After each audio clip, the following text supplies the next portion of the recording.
Shalom Bapak Ibu, sahabat Galilea yang diberkati oleh Tuhan Yesus. Saudara, di dalam Roma pasalnya yang ke-12, ayatnya yang kedua berkata begini, "Janganlah kamu menjadi serupa dengan dunia ini, tetapi berubahlah oleh pembaruan budimu, sehingga kamu dapat membedakan manakah kehendak Allah, apa yang baik, yang berkenan kepada Allah, dan yang sempurna." Saudara, di dalam hidup ini pasti kita tidak pernah lepas dari mengambil keputusan. Ada keputusan-keputusan sederhana yang bisa kita ambil tanpa ragu karena konsekuensi dari keputusan itu pun tidak begitu besar pengaruhnya bagi kehidupan kita.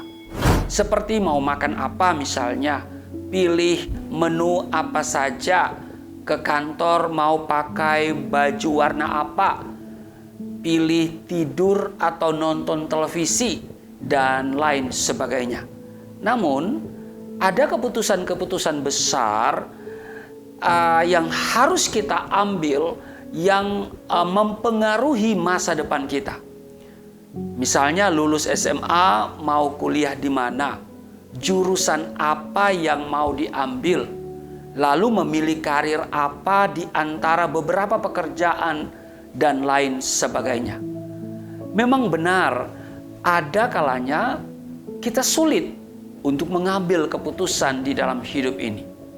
Sejujurnya, tidak ada formula khusus yang bisa menuntun seseorang mengambil keputusan tanpa ada keraguan atau kesalahan.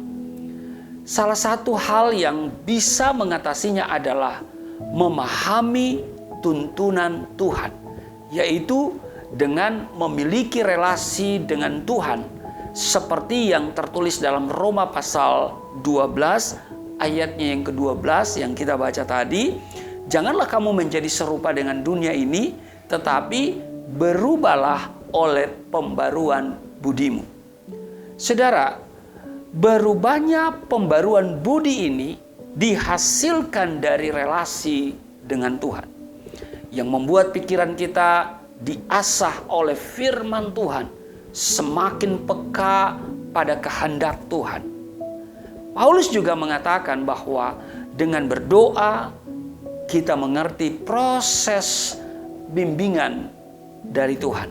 Misalnya terdapat di dalam Kolose pasal 1 ayatnya yang ke-9, Kolose pasal 1 ayat 8 dan 9, atau ayat 9 dan ayatnya yang ke-10 dikatakan begini.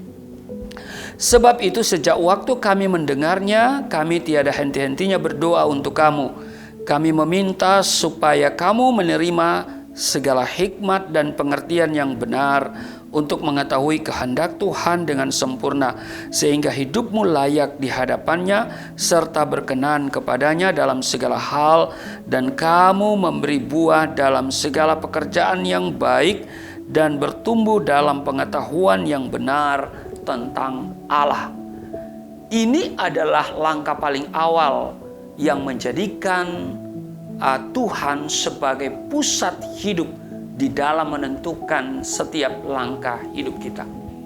Kalau sudah pusing mengambil keputusan, saudara, janganlah sampai terlontar kalimat, "Enak ya kalau sekarang ini Tuhan kasih tahu langsung sama kita keputusan apa yang harus kita ambil."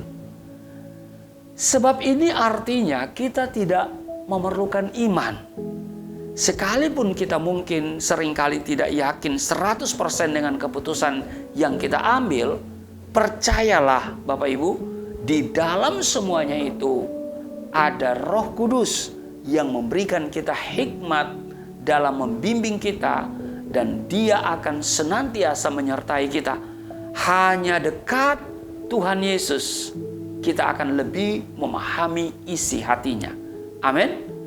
Karena itu, membangun relasi dengan Tuhan Yesus, berdoa, dan percaya akan tuntunan Roh Kudus adalah langkah awal untuk mengambil keputusan. Tuhan Yesus memberkati. Mari kita berdoa. Terima kasih Tuhan, kami diingatkan untuk minta tuntunan Roh Kudus ketika kami mengambil keputusan. Dan sehingga keputusan yang kami ambil adalah keputusan yang membawa kehidupan kami kepada kehidupan yang lebih baik. Sebab seperti apa kehidupan kami di masa depan, itu bergantung keputusan yang kami ambil hari ini. Itu sebabnya Roh Kudus memberikan kami hikmat sehingga kami dapat selalu mengambil keputusan berdasarkan kehendak Tuhan. Di dalam nama Tuhan Yesus, berkati seluruh sahabat Galilea dimanapun mereka berada, terutama ketika mereka bergumul untuk menentukan pilihan mereka. Biarlah kuasa Roh Kudus menjadi nyata ketika mereka mengambil keputusan, sehingga keputusan yang diambil bukan berdasarkan emosi, bukan berdasarkan pengetahuan manusia, tetapi berdasarkan hikmat dan tentu dilandasi oleh firman Tuhan. Berkati semua sahabat Galilea di dalam nama Tuhan Yesus. Haleluya. Amin.